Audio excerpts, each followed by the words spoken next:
ಸಮರ್ಥ ಸದ್ಗುರು ಸಿದ್ಧಾರೂಢ ಮಹಾಸ್ವಾಮಿಗಳವರ ಶ್ರೀಚರಣಗಳನ್ನು ವೃನ್ಮಂದಿರದಲ್ಲಿ ಸ್ಮರಿಸಿಕೊಂಡು ನರಜನ್ಮದಿಂದಿಹದೊಳು ಮಿಗಿಲುಂಟೆ ಅಂಥೇಳಿ ಶ್ರೀಮನ್ನಿಜಗುಣ ಶಿವಯೋಗಿಗಳು ಬಹಳ ಸುಂದರವಾದಂತಹ ಒಂದು ವಿಷಯವನ್ನು ಕೈವಲ್ಯ ಪದ್ಧತಿ ಮಹಾಗ್ರಂಥದೊಳಗೆ ನೀತಿ ಕ್ರಿಯಾಚರ್ಯ ಸ್ಥಳದ ವಂದನೆಯ ಪದದೊಳಗೆ ಸ್ಪಷ್ಟವಾಗಿ ಪ್ರಸ್ತಾಪನೆ ಮಾಡ್ತಾರೆ. ಏನಂದ್ರೆ, ಶ್ರೀ ಗುರು ವಚನದಿಂದಧಿಕ ಸುಧೆಯುಂಟೆ ರಾಗದಿಂಬೇರಿನ್ನು ಭವಬೀಜಮುಂಟೆ ಅಂತ ಹೇಳಿ ನರಜನ್ಮದಿಂದಿಹದೊಳು ಮಿಗಿಲುಂಟೆ ಅಂತ 84 ಲಕ್ಷ ಪ್ರಕಾರದ ಜೀವಗಳು ಈ ಜಗತ್ತಿನೊಳಗೆ ಅದಾವ. 84 ಲಕ್ಷ ಪ್ರಕಾರದ ಜೀವರಾಶಿಗಳೊಳಗೆ ಮನುಷ್ಯ ಜನ್ಮ ಐತಲ್ಲ, ಇದು ಭಾಳ ಶ್ರೇಷ್ಠ ಐತಿ. ಭಾಳ ಪುಣ್ಯವನ್ನು ಮಾಡಿದಂಥ ಜೀವನಿಗೆ ಮಾತ್ರ ಈ ನರಜನ್ಮ ಪ್ರಾಪ್ತಿ. ಸ್ವಪ್ನ, ಸುಪ್ತ ಮತ್ತು ಜಾಗ್ರ ಅಂಥೇಳಿ 3 ಅವಸ್ಥೆಗಳ ಆಯ್ತವು. ಪ್ರಾಣಿಗಳು ಸುಪ್ತವನ್ನು ಮತ್ತು ಸ್ವಪ್ನವನ್ನು ಮಾತ್ರ ಅನುಭವಿಸ್ತವೆ. ಪಶುಪಕ್ಷಿಗಳು, ಪ್ರಾಣಿಗಳು, ಸ್ಥಾವರಗಳು, ಜಡವಸ್ತುಗಳು ಏನು ಮಾಡ್ತವೆ ಅಂದರೆ ಕೇವಲ ಸುಪ್ತ ಅವಸ್ಥೆಯನ್ನು ಮಾತ್ರ ಅನುಭವಿಸ್ತವೆ. ದೇವತೆಗಳು ಕೇವಲ ಜಾಗ್ರ ಅವಸ್ಥೆಯನ್ನು ಮಾತ್ರ ಅನುಭವಿಸ್ತವೆ. ಸ್ವಪ್ನ, ಸುಪ್ತ ಮತ್ತು ಜಾಗ್ರ ಈ 3 ಅವಸ್ಥೆಗಳನ್ನು ಅನುಭವಿಸಿ ಮುನ್ನ ಮಾಡಿದ ಕರ್ಮವನ್ನು ಕಳ್ಕೊಂಡು ಮುಕ್ತನಾಗುವ ದಾರಿಯನ್ನು ಹುಡುಕುವಂತಹ ಸಾಮರ್ಥ್ಯ ಕೇವಲ ಮನುಷ್ಯನಿಗೆ ಮಾತ್ರ. ಈ ಮನುಷ್ಯ ಜನ್ಮ ಹೆಂಗೈತಪ್ಪ ಅಂದ್ರೆ, ಉಪಯೋಗ ಮಾಡಿಕೊಂಡಿಪ್ಪ ಅಂದ್ರೆ ಸ್ವರ್ಗಕ್ಕೆ ಹೋಗೋಕ್ಕೆ ಕಾರಣ ಆಗತೈತಿ. ಉಪಯೋಗ ಮಾಡಿಕೊಳ್ಳಿಲ್ಲಪ್ಪ ಅಂದ್ರೆ ನರಕಕ್ಕೆ ಹೋಗೋಕ್ಕೂ ಕಾರಣ ಆಗತೈತಿ. ಮುಕ್ತನಾಗಲಿಕ್ಕೂ ಇದರಿಂದ ಅವಕಾಶ, ಬಂಧನಕ್ಕೆ ಒಳಗಾಗಲಿಕ್ಕೂ ಇದರಿಂದ ಅವಕಾಶ. ಅದಕ್ಕೆ ಮನುಷ್ಯ ಜನ್ಮ ಬಹಳ ಶ್ರೇಷ್ಠ ಐತಿ, ದುರ್ಲಭವಾಗಿ ಐತಿ. ಈ ಮನುಷ್ಯಕ್ಕೆ ಇದ್ದಂತಹ ಒಂದು ಅರಿವು ಮತ್ತಾರಿಗೂ ಇಲ್ಲ. ಈ ಒಂದು ಅವಕಾಶ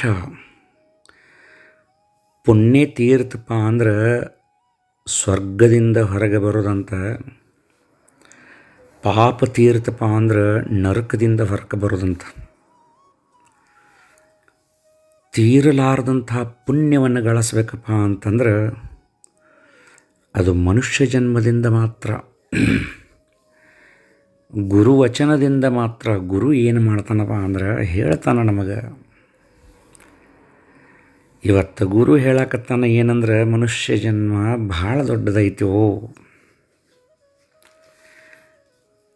ಮನೆ ಕಟ್ಟಿ ಮಕ್ಕಳನ್ನ ಹಡೆದ ಪ್ರಾಣಿಗಳು ಸಹಿತ ಜೀವನ ಮಾಡ್ತಾವೆ. ಪಶು ಪಕ್ಷಿಗಳು ಸಹಿತ ಜೀವನ ಮಾಡ್ತಾವಪ್ಪ. ಮನೆ ಕಟ್ಟೋದು, ಮದುವೆ ಮಾಡ್ಕೊಳ್ಳೋದು, ಮಕ್ಕಳನ್ನ ಹಡೆಯೋದು, ಆಸ್ತಿ ಅಂತಸ್ತು ಗಳಿಸೋದು ಒಂದು ಪ್ರಾಣಿಗಳು ಮಾಡಬಹುದು. ಆದರೆ ಮೋಕ್ಷವನ್ನು ಪಡ್ಕೊಳ್ಳೋದೈತಲ್ಲ ಭಾಳ ದೊಡ್ಡದೈತಿಪ್ಪ. ಅದಕ್ಕೆ ಈ ಮನುಷ್ಯ ಜನ್ಮವನ್ನು ಸಫಲತೆಗೊಳಿಸ್ಕೊಳ್ಳೋದು ಹೆಂಗಪ್ಪ ಅಂದ್ರೆ ಗುರುವಚನವನ್ನು ಆಲಿಸಿ ಅದರ ಹಂಗೆ ನಡ್ಕೊಂಡು ಅದರೊಳಗೆ ಗುರು ಹೇಳಕತ್ತಾನ, ಮನುಷ್ಯ ಜನ್ಮ ಶ್ರೇಷ್ಠ ಐತಿಪ್ಪ, ಈ ಮನುಷ್ಯ ಜನ್ಮವನ್ನು ವ್ಯರ್ಥವಾಗಿ ಹರಣ ಮಾಡಬೇಡ್ರಿ, ಸದ್ಗುರು ವಚನವನ್ನು ಕೇಳ್ರಿ, ಯಾರ ಮನಸ್ಸನ್ನು ನೋಯಿಸಬೇಡ್ರಿ, ಯಾರಲ್ಲಿನೂ ಭೇದ ಭಾವವನ್ನು ಮಾಡಬೇಡ್ರಿ, ಸರ್ವತ್ರದಲ್ಲಿಯೂ ಸಹಿತ ಪರಮಾತ್ಮನನ್ನು ಕಾಣರಿ, ಎಲ್ಲವೂ ಪರಮಾತ್ಮಮಯ ಅಂದ ಮೇಲೆ ಯಾರ ಮೇಲೆ ದ್ವೇಷ ಮಾಡವ, ದ್ವೇಷನ ಹೋತಪ್ಪ ಅಂದ್ರೆ ದೇವ್ರನ ಆದಿ. ಅದಕ್ಕೆ ಈ ಮನುಷ್ಯವ ಜನ್ಮ ಶ್ರೇಷ್ಠ ಐತಿ, ಈ ಮನುಷ್ಯ ಜನ್ಮದ ಸಫಲತೆಯನ್ನು ಮಾಡ್ಕೊಳ್ಳಪ್ಪ. ಎಷ್ಟೋ ಜನ್ಮ ಜನ್ಮಾಂತರಗಳ ತಪಸ್ಸಿನ ಫಲವಾಗಿ ಈ ಮನುಷ್ಯ ಜನ್ಮ ನಿನಗೆ ಸಿಕ್ಕೈತಿ,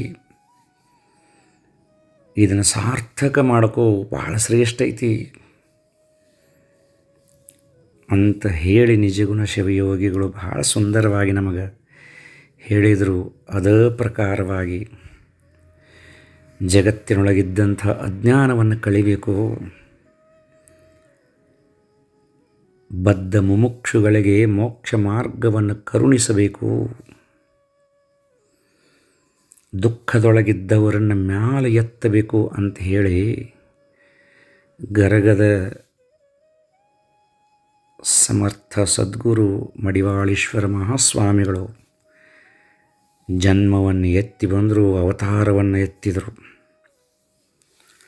ಗರಗದ ಮಡಿವಾಳೇಶ್ವರ ಮಹಾಸ್ವಾಮಿಗಳಂದ್ರೆ ಸಾಕ್ಷಾತ್ ವೀರಭದ್ರೇಶ್ವರನ ಪರಾವತಾರ ಅಂತ ಹೇಳ್ಕಾರ.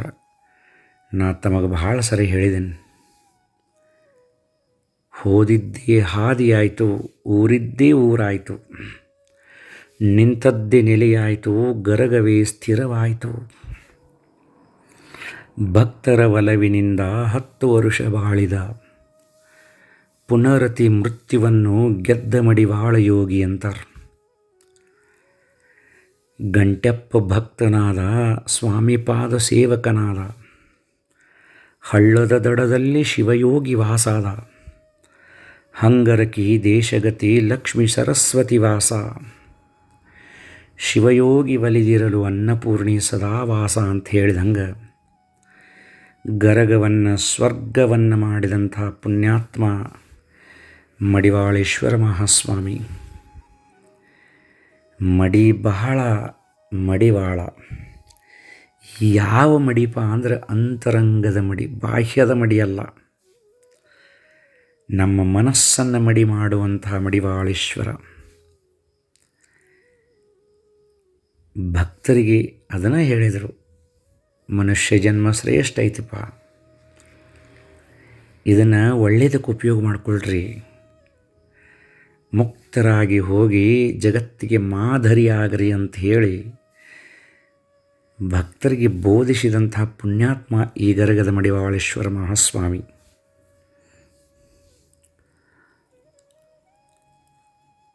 ಹುಟ್ಟುತ್ತಲೇ ಘಮಘಮಿಪ ಮರುಗವಾಗಿ ಶರಣವೃಂದದ ನಡುವೆ ನೀ ಬೆಳೆದು ನಿಂತಿ, ಶಿವತತ್ವ ಶಿವಧ್ಯಾನ ಶಿವಮಧುವ ಹೀರಿ ಅಂಥೇಳಿ ಕಿತ್ತೂರು ಕಲ್ಮಠದೊಳಗೆ ಮುದಿಮಡಿವಾಳೇಶ್ವರ ಮಹಾಸ್ವಾಮಿಗಳಿಗೆ ಒಂದು ಬಾಳಿ ಎಲಿ ಒಳಗೆ ಹಸುಗೂಸಾಗಿ ದೊರೆತಂತಹ ಪುಣ್ಯಾತ್ಮರು ಈ ಗರಗದ ಮಡಿವಾಳೇಶ್ವರ ಮಹಾಸ್ವಾಮಿಗಳು. ಹುಟ್ಟಿದಾಗಿನಿಂದನ ಪವಾಡವನ್ನು ತೋರಿಸಿದಂತಹ ಪವಾಡ ಪುರುಷ, ಮಹಾಜ್ಞಾನಿ. ಕಾಶಿಗೆ ಹೋಗಿ ಎಲ್ಲ ಪಂಡಿತರನ್ನು ಸಹಿತ ಜ್ಞಾನದೊಳಗೆ ಸೋಲಿಸಿ ಅವರ ಗರ್ವವನ್ನು ಹರಣ ಮಾಡಿದಂತಹ ಮಹಾಜ್ಞಾನಿ. ಕಿತ್ತೂರು ಕೋಟೆಗೆ ಶಾಪವನ್ನಿಟ್ಟಂಥ ಉಗ್ರಸ್ವರೂಪಿ. ಭಕ್ತರಿಗಾಗಿ ತನ್ನ ಸರ್ವಸ್ವವನ್ನು ಧಾರಿ ಎರೆದಂತಹ ಕರುಣಾಮಯಿ ಈ ಗರಗದ ಮಡಿವಾಳೇಶ್ವರ ಮಹಾಸ್ವಾಮಿಗಳು.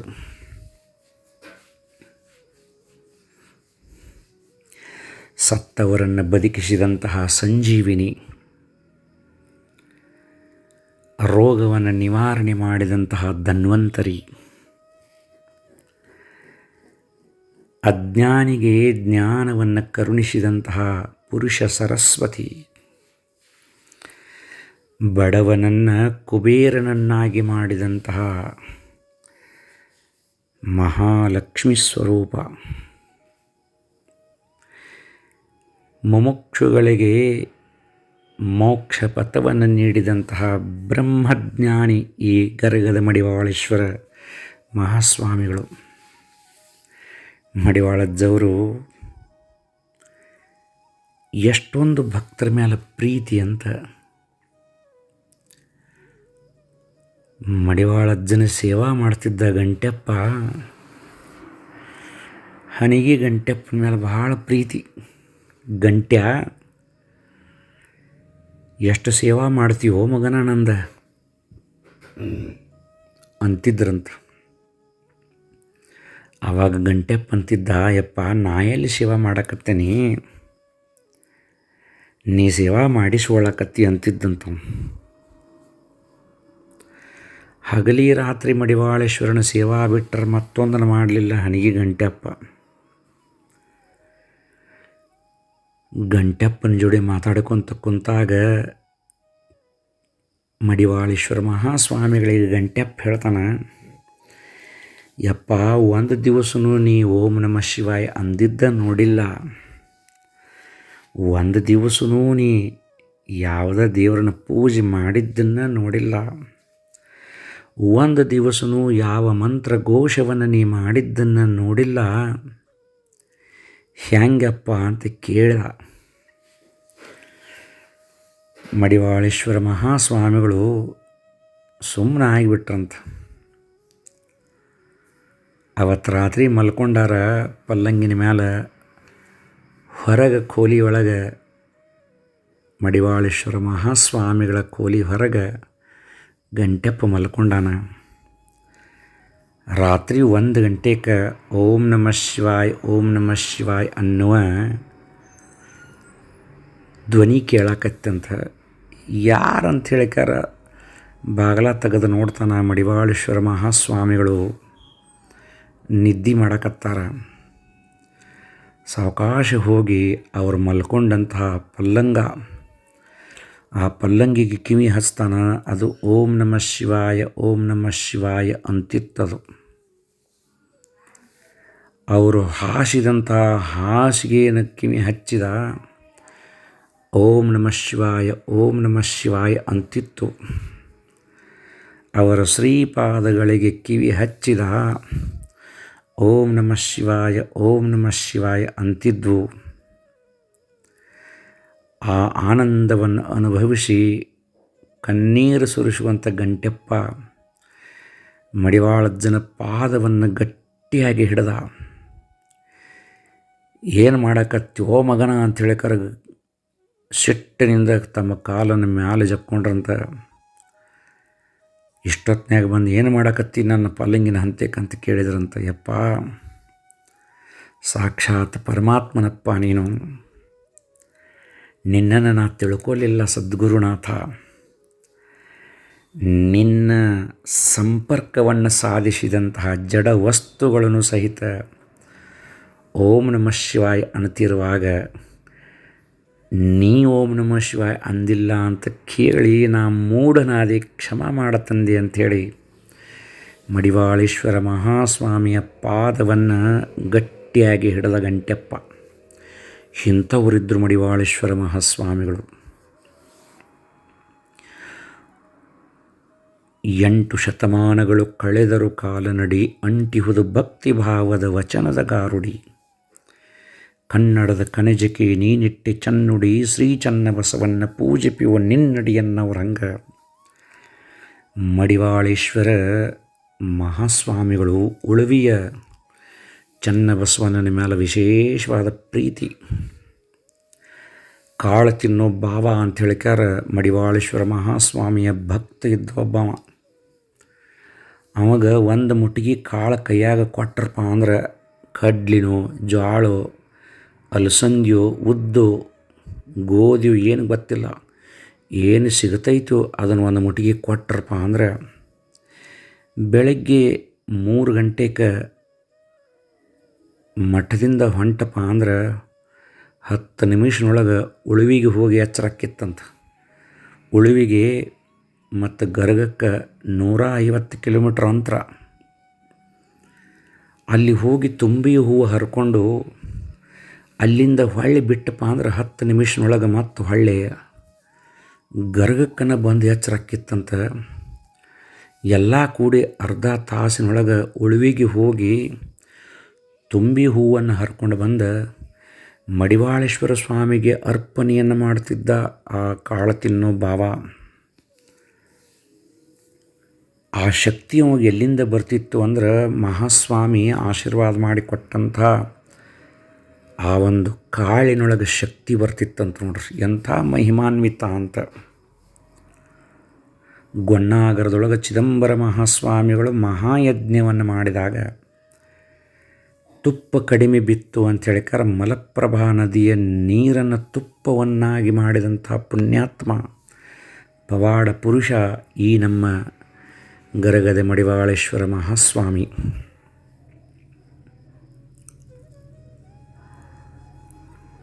ಮಲ ವಿಸರ್ಜನೆ ಮಾಡಿ ಆ ಮಲವನ್ನು ಬಂಗಾರದ ಕನ್ನಿಯನ್ನಾಗಿ ಮಾಡಿದಂಥ ಪುಣ್ಯಾತ್ಮ ಈ ನಮ್ಮ ಮಡಿವಾಳೇಶ್ವರ ಮಹಾಸ್ವಾಮಿ.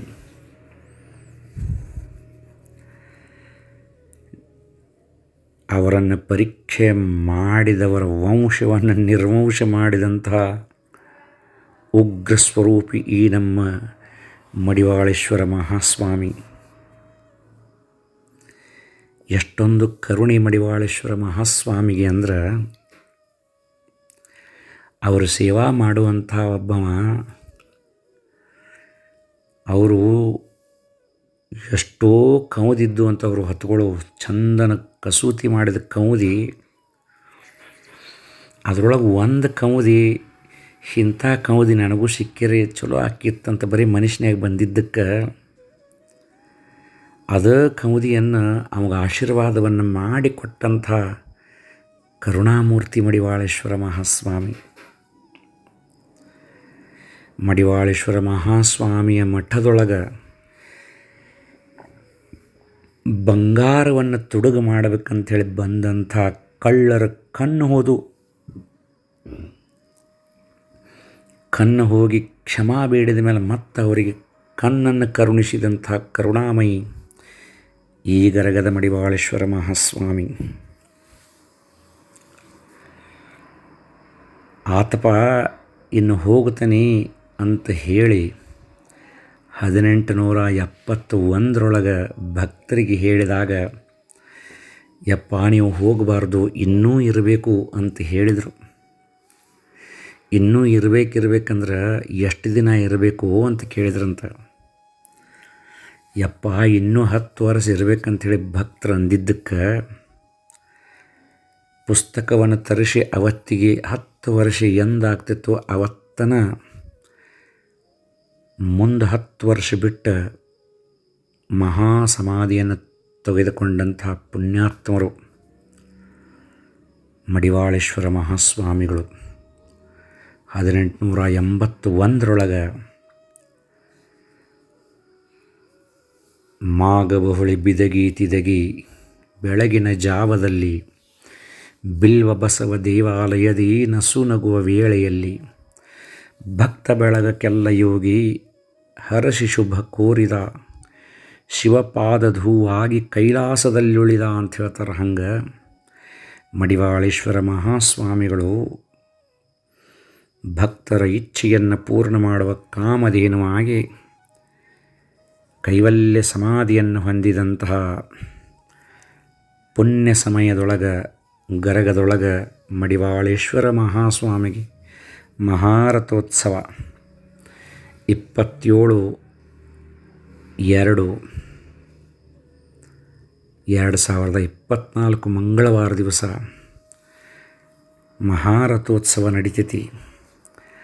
ಆ ರಥೋತ್ಸವದೊಳಗೆ ಪಾಲ್ಗೊಳ್ಳಲಿಕ್ಕೆ ನಮಗೆ ಅನುಕೂಲ ಆಗದಿದ್ರೂ ಸಹಿತ ಎಲ್ಲಿ ಕುಂತಲ್ಲಿಂದನ ಅವರನ್ನು ನೆನೆಸೋನು, ಅವರ ಕೃಪಾಶೀರ್ವಾದ ಸದಾ ಕಾಲಿರಲಿ ಅಂತೇಳಿ ಬೇಡೋನು. ನಮ್ಮ ಸ್ವತಃ ಅಜ್ಜ, ನಮ್ಮ ಅಪ್ಪನ ಅಪ್ಪ ಗುರಪ್ಪ ಸಾಣಿಕೊಪ್ಪ ಅವರು ಎಷ್ಟು ಮಡಿವಾಳೇಶ್ವರ ಮಹಾಸ್ವಾಮಿ ಮೇಲೆ ಭಕ್ತಿ ಇದ್ರಂದ್ರೆ ಪ್ರತಿ ಅಮಾವಾಸ್ಯೆಗೂ ಸಹಿತ ಗರಗಕ್ಕೆ ನಡ್ಕೋತ ಹೋಗಿ ಮಡಿವಾಳೇಶ್ವರ ಮಹಾಸ್ವಾಮಿಯ ಗದ್ದುಗೆಯ ಸೇವಾ ಮಾಡ್ತಿದ್ದರು. 1948 ಅದ ಗಡಿಗೆ ಮಡಿವಾಳೇಶ್ವರ ಮಹಾಸ್ವಾಮಿಯ ಸಮಾಧಿ ಮುಂದನ ತೀರ್ಥವನ್ನು ಸ್ವೀಕಾರ ಮಾಡಿ ಪ್ರಾಣವನ್ನು ಬಿಟ್ಟಂಥ ಪುಣ್ಯಾತ್ಮರು ನಮ್ಮ ಅಜ್ಜ ಗುರಪ್ಪ ಸಾಣಿಕೊಪ್ಪ ಅವರು. ಅದಕ್ಕೆ ಮಡಿವಾಳೇಶ್ವರ ಮಹಾಸ್ವಾಮಿ ಅಂದ್ರೆ ಸಣ್ಣವಿಲ್ಲ, ಬಹಳ ದೊಡ್ಡ ಮಹಾಪುರುಷ. ಅಂತಹ ಸದ್ಗುರುನಾಥನ ಕೃಪಾದೃಷ್ಟಿ ನಿಮಗೆ ಸದಾ ಕಾಲ ಇರಲಿ. ಅವನ ಸೇವೆಯನ್ನು ಈ ಮುಖಾಂತರವಾಗಿ ನಾವೆಲ್ಲರೂ ಮಾಡಿ ಕರುಣೆಯನ್ನು ಸಂಪಾದಿಸಿಕೊಳ್ಳೋಣ. ನಮ್ಮೆಲ್ಲರಿಗೂ ಸಹಿತ ಆ ಗರಗದ ಮಡಿವಾಳೇಶ್ವರ ಮಹಾಸ್ವಾಮಿಯ ಕೃಪಾದೃಷ್ಟಿ ಇರಲಿ.